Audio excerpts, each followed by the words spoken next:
How's it going, YouTube? Welcome back to another video on the channel, and in today's video I'm pretty much giving you guys an update on me finishing up the Eclipse now that it's all wrapped and everything. I did say that I had plans of selling this car, so I'm gonna go ahead and follow through with that plan in the coming weeks. But before that, I actually thought it would be a good idea for me to do a video like this where I kind of just talk about the history with me and the car. I had done a video like this before in the past where I gave like basically an introduction to this car and all the history that I've had with this car at that point, but it was like a really amateur video. I'll link it down just in case you guys want to check it out anyway, but it was very amateur in quality, and it was just like a slideshow basically and me having a voiceover talking about the history and everything. So I think that now it would be a good time to, since I am getting rid of the car, to remake that video in a way and kind of show myself with the car now that it's like the finished product, quote unquote, from when I had it to basically when it was really fully stock to how it is now with wheels, the wrap, and then the coilovers. So yeah, I thought that would be a really good time to go ahead and basically have this video to look back on when it's all said and done and I have sold the Eclipse. When I have sold the Eclipse, basically I'll have this memory for me to look back on, and if you guys would be interested in watching, also you. So pretty much to start off, I actually got this car back in 2017, and at the time I was 17 years old, and I was still in high school. I was a junior in junior high at the time. No, a junior in high school at the time. So I was a junior in high school at the time back in 2017, and I actually worked for this car back then, and I honestly worked over the summer to get some money to go ahead and make that happen. However, I didn't really make the full amount since this car was like $4,000 at the time. I only had about $2,000 saved up, and I already had a convertible car, Mitsubishi Eclipse, but that one was a convertible one. So basically I had sold that car, and then I had got a little bit more money from help from my aunt. So my aunt helped me with the rest of the money, so huge thank you to her. And I actually found a car that like met my standards. Basically, I wanted a Mitsubishi Eclipse GST or GSX. All of the GSTs and GSXs in my area were either non-existent, like there was none for sale, or they were all pretty beat up and in really bad condition and just not something that I wanted to get into, because they do have a reputation of being unreliable, and especially when people have started modding them and done a whole lot of things to them. So I didn't want a headache for a first car, basically, or second car, I guess you could say at this point. So I went on Craigslist, Marketplace, OfferUp, all of these apps, right? And none of them came up with anything that I actually would want, or any results, basically, because it was pretty hard to find an Eclipse in general. So yeah, I ended up going on eBay, out of all places, and on eBay I found this car. It was listed for about $4,000. It had 64,000 miles, fully stock. So it really caught my attention. The only issue was that it was all the way in Chicago. So I basically had to think about it really hard and see if I really wanted to commit to getting a car from Chicago that I had never seen in person, and never in my life have I ever been to Chicago. So, by the grace of God, I guess, or whatever it was, I ended up getting the car. So I actually did get the money for it, and then I just pretty much PayPal'd the seller, got in contact with them, and then I found a company that would basically ship the car from Chicago to California, which was about $1,000 in shipping, and I got the car shipped in about like 2 weeks time. So within 2 weeks the car was it came from Chicago to California, and man, let me tell you, when it got here I didn't even know how to drive standard at that point. So that was also a learning experience at that point for me to learn how to drive standard with this car. So as the years went on, I pretty much made a whole bunch of memories with this car.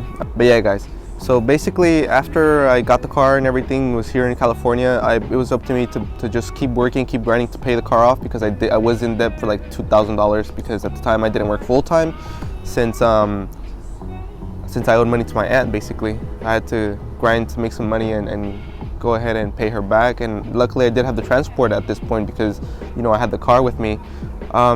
Also at around this time I ended up getting a part-time job at a car wash, thanks to my friend Ricardo, who has been here on the channel before.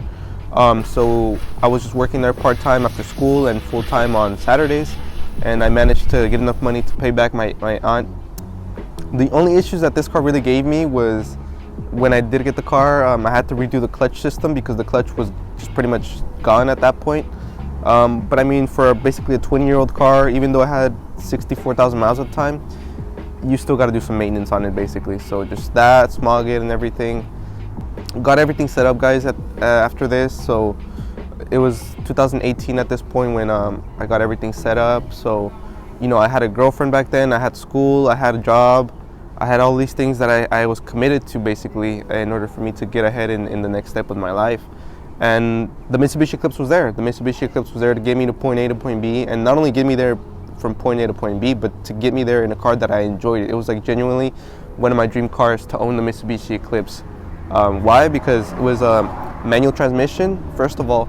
That's something that I really wanted, and also it was the hardtop. Not only was it the hardtop, but it was also turbocharged. So that was something that I really wanted to get into, to, you know, learn the systems of how the turbocharger works. To learn basically how the turbocharger works within a motor. And this also pretty much had the Mitsubishi Evolution engine. Just a whole lot of reasons why I wanted to go with this car, because it was super underrated. It was in you know, super high-end price, either like an RX-7 or maybe a 240, which I did also end up getting a 240 later on, a few years later, but I'll touch on that momentarily. This car really opened a lot of doors for me because I made a whole lot of friends with my Eclipse, basically getting into the car scene, going to car meets and everything. So it was just really a learning experience for me with this car. Well, like all in all, like I got my license, I got a job.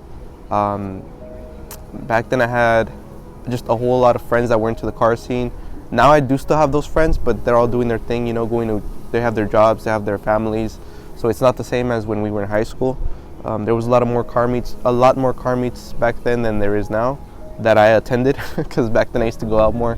So yeah, basically I completed high school at that point, you know, when after 2 years went by, so 2017 up until 2019.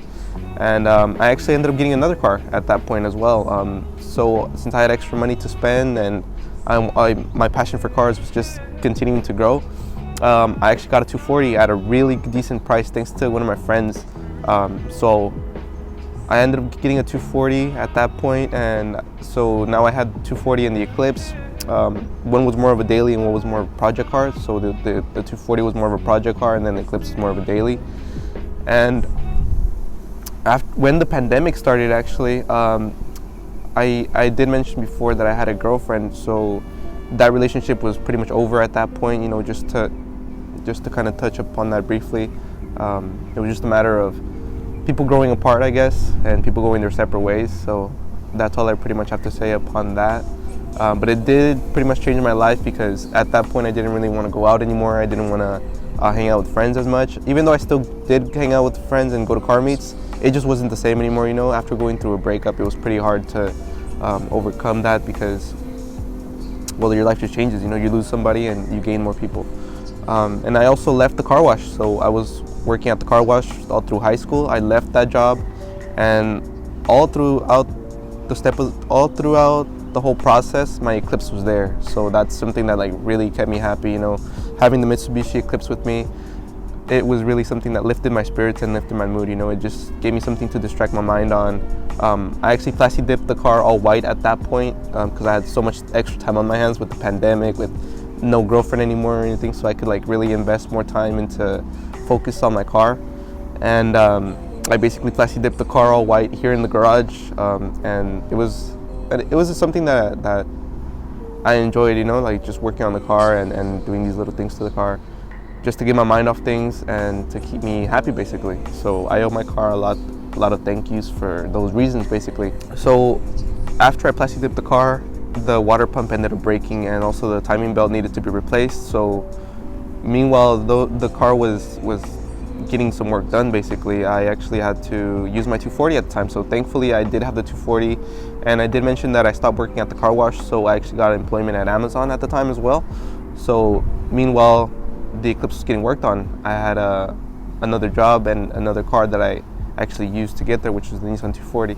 It wasn't as enjoyable driving it as the Eclipse, because the Eclipse was a little bit more modern, even though the Eclipse is also old, but it still got me from point A to point B, and I enjoyed it because, well, it's a 240, you know. I really do enjoy JDM cars. Yeah guys, to pretty much conclude this video, I'm going to keep,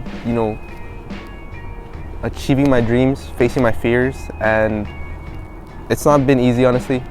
This past week, actually, I lost my little bunny rabbit, so I've had that bunny since like 2016 as well.